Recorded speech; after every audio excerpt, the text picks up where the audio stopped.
Hey everyone, we're going to be looking at using Fiverr to mix and master your tracks. Now, I've used Fiverr in the past for freelancing work, such as getting somebody to do drums for me, because I'm not a professional drummer, so it's great to have somebody who is a professional drummer actually record a track for you to use in your own project. So I thought, well, can't you just apply that to mixing and mastering as well? So this is really just an experiment to see what that's all about. The process is really easy. You just send them your stems of your song and they'll mix and master it for you. It's as easy as that. Just to caveat something here, I'm not a professional. I'm not a professional musician. I'm just a guy with a guitar, basically, and whatever I can do is what I can do. Occasionally, I produce stuff that I think's worth listening to, and I put it out there. This is one song that I thought, yeah, this is worth listening to. So I thought, I've taken the mix as far as I can go. The mixing and mastering process is up to the limit of my capabilities. Let's see what somebody else can produce. In the absolute worst case scenario, it's somebody else's ears, their expertise, and their approach. So for a coffee and a donut, which is honestly how much this cost, I think that's really worth it. You get a different mix, of course, but you also get some ideas maybe that I could implement into my own mix. So what I'm going to do now is I'm going to play the 3 tracks back to back. It'll only be 45 seconds, mainly because I don't want to make the video too long, but I need to at the very least have an introduction, a verse, and a little section of the chorus for you to get a feel for their approach. And of course, my approach. I'm not going to say which song in order they are. So I'm just going to give you 3 mixes and then we'll take it from there. So let's start this out with mix 1. I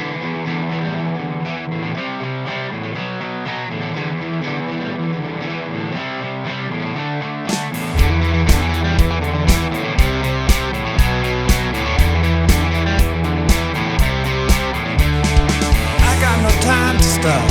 No time to stop. I got no time to breathe. No time to breathe. I got places to be. Places to be. Tell me what it is you see. What do you see? Follow me. Not here. Hear what you're saying. I think about it. Not hold.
No time to breathe. No time to breathe. I got places to be. Places to be. Tell me what it is you see. What do you see? Follow me. Not here. I hear what you're saying. I think about it. And I hope that you know. All right. 3 very different approaches to the same song, actually. I really like all 3 mixes. I think they offer something. They each have their pros and their cons, of course. So, spoiler alert, if you didn't already realize, mix A is my mix. Mix B is Coffee and Donuts mix. Mix C is another Coffee and Donuts mix. And that's not to be derogatory to the mixes. That's just how much it costs to get them done. this is just going to be subjective opinions now at this point from this point onwards. It's just my subjective opinion on what I think of the mixes. The approach that they each take was very different. Mix B has clearly focused on the drums and the bass as being the main focal point of where the song should land. And that's not a bad thing at all. For a rock song that's got some energy to it, I think that's a good place to start, actually, is the drums and bass. My only caveat I have with that is that the drums are really exciting. The bass isn't. When I was recording the song initially, I came up with a whole bunch of different bass tracks. It must have been like 7 or 8 different variations of basses that I used. I mean, I have a bass guitar right behind me there. So I'm not a brilliant bass guitarist, but I can play bass. And after going through all these different iterations of bass sounds, I couldn't really figure out one that actually sounded any decent. So I just went for the most basic bass I could. And after listening to it, I thought, yeah, that works.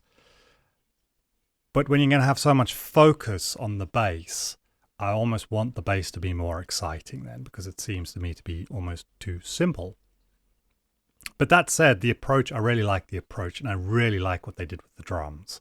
The drums do have a little bit of too much of a processed sound, I would say, but they're really cool though. Mix C is clearly the one that has the most clarity. It's the most articulate of the three. Everything comes through cleanly. They've made a deliberate focus on the lead guitar in the center that stands out much better than any of the other mixes. The vocals are also the cleanest, although there is a slight issue with the verse vocal where there's a breath sound that comes in. Now, to be fair, and I have to make this clear, whenever you're working with a freelancer, the point is you're working with them. So there should be a little bit of a back and forth in terms of ironing things out and getting to a stage that you're happy. I didn't actually really do that with these mixes. And the point of it is I just wanted to see what their creative approach, and if you had no input, really, what would it end up with? So these are issues that could have been ironed out really easily, I think. That said, really good job. Obviously, you're not hearing the whole song, so that there are a couple of other caveats that come up later on with each mix that, to a certain extent, I think one mix does a better job than the other mix. It's almost like somehow can I get all three of them to interact with each other? At this point, I'm kind of leaning towards my own mix. So mix A as being the one that I might put out there. And the only reason why is even though I think the drums sound better in mix B, I don't like the drums in mix C that much. And that's just personal opinion. At this point, I don't like the sound of them. I prefer the sound of the drums in mix B.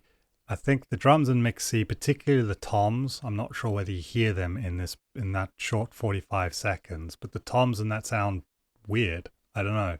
They don't sound like toms to me. I don't know what they are. So, yeah. Again, this is stuff that it could have easily been ironed out. I think I will probably gravitate towards my own mix, but there is something really I enjoy about mix B. And mix C is certainly it's the one that it's the cleanest. It's the most radio friendly, I would say. If that's the little word that applies today, radio friendly. I don't know if anybody listens to the radio. I don't know if you can classify Spotify as radio, but there we go. Anyway, as far as should you go ahead and do something like this, I don't see why not. Honestly, it's a coffee and a donut. And like I said, you're getting somebody else's ears, you're getting somebody else's expertise, somebody else's approach, and somebody else's interpretation of your song. In an absolute worst case scenario, you can basically go, well, yeah, there's some things I like about that I could perhaps implement into my own mix. And therefore, it's money well spent at that point. So this was very fun. I'm not sure how much I'll do this in the future. And again, I'm really not precious about my own mix, by the way. If anybody in the comments wants to leap out and say, no, you've got it all wrong. Mix B or mix C is just so much superior to your mix. You should definitely just go with those mixes as the output. I'm more than happy to do that, by the way. There's something about my mix that I like. And again, it could just be bias at this point, realistically. So I'm happy for somebody to come along and say, no, don't be biased, go with the other one. Or maybe you go, oh no, your bias is somewhat correct. Whatever the case is, I hope you enjoyed this video. By all means, go ahead and do something similar yourself. It's really fun. Okay, I'll catch you next time.